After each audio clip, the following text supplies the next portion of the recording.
ગુજરાતમાં 30 વર્ષથી ભારતીય જનતા પાર્ટીની સરકાર છે।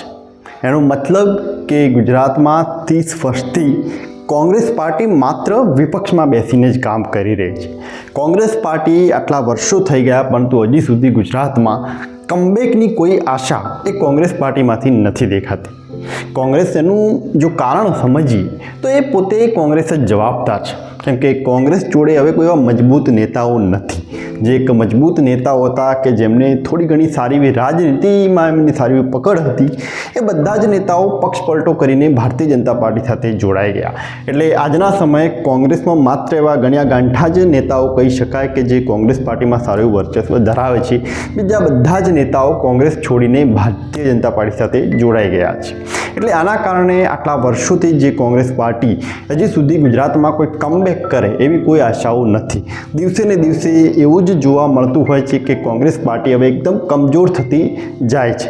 આ બધાની પાછળનું જો એક મેઇન જો કારણને આપણે જો સમજીએ તો એ છે કોંગ્રેસ પાર્ટીમાં રહેલો આંતરિક વિવાદ। ભલે કદાચ બહાર નથી દેખાતો પરંતુ આંતરિક વિવાદ એ ક્યાંક કોંગ્રેસને દિવસે ને દિવસે ખોખલી કરતી જાય છે।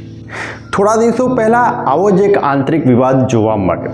ભરતસિંહ સોલંકી કે જે કોંગ્રેસના એક વરિષ્ઠ નેતા કહેવાય, એમના જન્મદિવસે હતો અને એમના પોતાના જન્મદિવસે એમણે જનયોદ્ધા કમબેક નામના એક સૂત્રથી, એક ટેગ લાઇનથી એક મોટું શક્તિ પ્રદર્શન કરવાનો પ્રયત્ન કર્યો।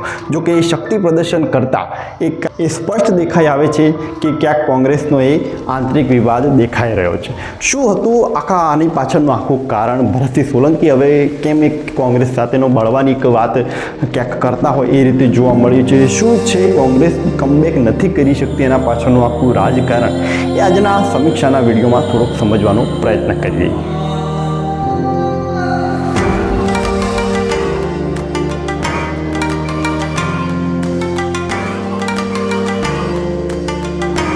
જોકે આ કોઈ પહેલી વાર નથી કે ભરતસિંહ સોલંકીએ પોતાનું શક્તિ પ્રદર્શન જનયોદ્ધા કમબેકના નામે શરૂ કર્યું હોય।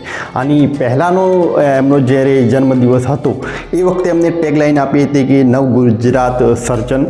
બીજો જ્યારે બર્થડે આવ્યો તો એમણે જન જન કા મિત્ર, અને હવે જનયોદ્ધા કમબેક, આ એક સૂત્રથી, આ એક ટેગલાઇનથી એમણે એક શક્તિ પ્રદર્શન કરવાનો પ્રયત્ન કર્યો છે। જોકે આ સાંભળીને તમને એવું લાગશે જનયોદ્ધા કમબેક, આ સાંભળીને તમને એવું લાગશે કે કોંગ્રેસ પાર્ટી હવે ક્યાંક આક્રમકતા આવી ગઈ હોય, ક્યાંક હવે કમબેક કરવાની વાત થઈ રહી હોય એવું જોવા મળી રહ્યું છે, પરંતુ એકચ્યુઅલમાં એવું નથી।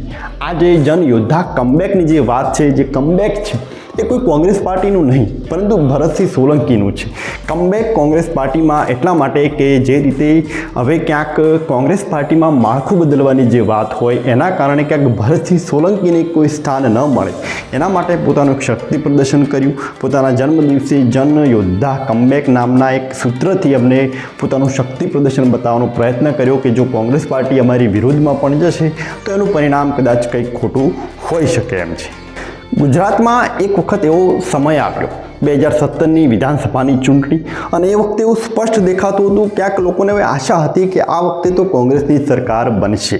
એટલે ક્યાંક જે રીતે એમાં મોટા મોટા નેતાઓ અલ્પેશ ઠાકોર, જિગ્નેશ મેવાણી, હાર્દિક પટેલ, આ ત્રણ મુખ્ય નેતાઓનો બહુ મોટો ભાગ હતો કોંગ્રેસમાં સારું એવું રિઝલ્ટ લાવવામાં, અને એ વખતે કોંગ્રેસ જોડે 97 બેઠક આવી હતી। એટલે ક્યાંક સરકાર બનતા થોડાક સમય માટે તેઓ બાકી રહી ગયા। એટલે ક્યાંક એમને એવું લાગતું હતું કે 2022ની વિધાનસભાની ચૂંટણીમાં તો આપણે ચોક્કસ સરકાર બનાવી શકીશું, પરંતુ 2017 એ ક્યાંક કોંગ્રેસનો એ છેલ્લો ટાઈમ હતો। એના પછી કોંગ્રેસની એવી પડતી આવી, દરેક બાબતે એવી નબળાઈઓ જોવા મળી કે જેના કારણે કોંગ્રેસ માત્ર ને માત્ર હવે 16 જેટલી બેઠકો આવીને રહી છે, કે માત્ર કોંગ્રેસ જોડે માત્ર હવે 16 જ નેતાઓ રહ્યા છે, ધારાસભ્યો રહ્યા છે। બીજા બધા જ મોટા મોટા આગેવાનો, નેતાઓ કે જે વર્ષોથી કોંગ્રેસના વફાદાર હતા એ બધા જ કોંગ્રેસનો સાથ છોડીને ભાજપમાં જોડાઈ ગયા, અને એના કારણે કોંગ્રેસ પાર્ટી આજે એકદમ નબળાઈ પર આવી બેઠી છે। એના પછી પ્રદેશ અધ્યક્ષ તરીકે જગદીશ ઠાકોરને સ્થાન મળે છે। જગદીશ ઠાકોરનું અધ્યક્ષ બનતા જ થોડું ઘણું કોંગ્રેસમાં એક આક્રમકતા આવી, કેમ કે જે રીતે જગદીશ ઠાકોરની જે વાણી છે, જે બોલવાની સ્પીચ છે, એ ક્યાંક ભારતીય જનતા પાર્ટી ઉપર ખૂબ આકરા પ્રહારો કરતા। એટલે ક્યાંક એ વખતે થોડુંક એક માહોલ કોંગ્રેસનું જરૂર બનતો હતો, પરંતુ એના પછી શક્તિસિંહ ગોહિલને પ્રદેશ અધ્યક્ષ બનાવવામાં આવે છે। પરંતુ કોંગ્રેસ પાર્ટીના જે રીતે એમને અધ્યક્ષ બનાવવામાં આવે છે શક્તિસિંહ ગોહિલને, તો એટલો બધો કોઈ ખાસ ફરક નથી નથી પડતો. શક્તિસિંહ ગોહિલમાં એક તો આક્રમકતા નથી, પોતાની વાણીમાં એક વિનમ્રતાથી જ તેઓ વાત કરતા હોય છે. જિગ્નેશ મેવાણી જેવી એમની આક્રમકતા નથી અને એના કારણે જે કોંગ્રેસ પાર્ટી જે મજબૂત થવી જોઈએ, એના કાર્યકરો જે મજબૂત થવા જોઈએ, એટલા સુધી એમાં કોઈ ખાસ ફરક જોવા નથી મળ્યો. એટલે આજના સમયે પ્રદેશ અધ્યક્ષ શક્તિસિંહ ગોહિલ તો છે જ, પરંતુ હવે ક્યાંક નવું માળખું બદલવાની વાત એ ચોક્કસપણે જોવા મળી રહી છે. ગુજરાતના કોંગ્રેસ પાર્ટીના પ્રભારી છે પ્રિયંકા ગાંધી. એમને સ્પષ્ટ રીતે ગુજરાતમાં ખૂબ રસ ધરાવી રહ્યા છે. એના પાછળનું કારણ છે કે જે ગુજરાત છે એ નરેન્દ્ર મોદીનું હોમટાઉન કહેવાય, મોદીનું ગઢ કહેવાય. એટલે જો મોદીના ગઢમાં જો ગાબડું પડે તો એની અસર ભારતમાં ઘણા રાજ્યોમાં થઈ શકે એમ છે. એનો ફાયદો કોંગ્રેસ પાર્ટીને બહુ મોટો થઈ શકે એમ છે. એટલે જો પ્રિયંકા ગાંધીને સ્પષ્ટ રીતે ગુજરાતમાં એટલો બધો રસ ધરાવી રહ્યા છે કે જો ગુજરાતમાં જો કોંગ્રેસ મજબૂત થાય, ગુજરાતમાં જો કોંગ્રેસની સરકાર પણ બને તો એની અસર ક્યાંક બીજા અનેક રાજ્યોમાં થઈ શકે એમ છે કે જેનો ફાયદો કોંગ્રેસ પાર્ટીને સંપૂર્ણ રીતે વધારે થવા મળશે, કે એક આખી ઇમેજ એમની થોડીક સુધરી શકે એમ છે. એટલે ક્યાંક હવે નવા માળખાની જે વાત છે એમાં પ્રિયંકા ગાંધીની એવી વાત છે કે નવું માળખુંમાં નવા ચહેરાઓને સ્થાન આપવામાં આવશે. હવે જો નવા ચહેરાઓને સ્થાન મળે તો સ્વાભાવિક છે કે કોંગ્રેસ પાર્ટીમાં જે વર્ષોથી કામ કરે છે એવા જૂના ચહેરાઓનું શું, ખાસ કરીને એમાં ભરતસિંહ સોલંકીનું. કેમ કે આજના સમયે ભરતસિંહ સોલંકીનું એટલું બધું કોઈ સ્થાન હવે રહ્યું નથી, એટલી બધી ખાસ કોઈ રાજનીતિમાં ખાસ પકડ નથી. એટલે નવા ચહેરાઓમાં કદાચ જિગ્નેશ મેવાણી જેવા નેતાઓને સ્થાન ચોક્કસ મળશે, કદાચ ગેનીબેનને પણ મળી શકે એમ છે. પરંતુ જૂના ચહેરાઓમાં અમિત ચાવડા અને શક્તિસિંહ ગોહિલ. અમિત ચાવડાની એવી વાત થઈ રહી છે કે અમિત ચાવડાને કદાચ પ્રદેશ અધ્યક્ષ આ વખતે જરૂર બનાવશે, કેમ કે તેઓ પ્રિયંકા ગાંધીના પણ ખાસ છે. અને અમિત ચાવડાને જો પ્રદેશ અધ્યક્ષ બનાવે તો શક્તિસિંહ ગોહિલને તેઓ કેન્દ્રમાં લઈ જશે. અને જિગ્નેશ મેવાણીને વિપક્ષના નેતા બનાવવાની વાત છે, કેમ કે જિગ્નેશ મેવાણીનું એક આખું અલગ વર્ચસ્વ અને એમની ભારતીય જનતા પાર્ટી ઉપર આકરા પ્રહારો અને એમની જે બોલવાની જે આક્રમકતા છે એના કારણે એમને એક સારું એવું સ્થાન મળી શકે એમ છે. અને કદાચ જો ગેનીબેનને પણ મળી શકે, કેમ કે આ વખતે તેઓ લોકસભામાં માત્ર એક એવી બેઠક છે કે તેમને જીતાડી છે.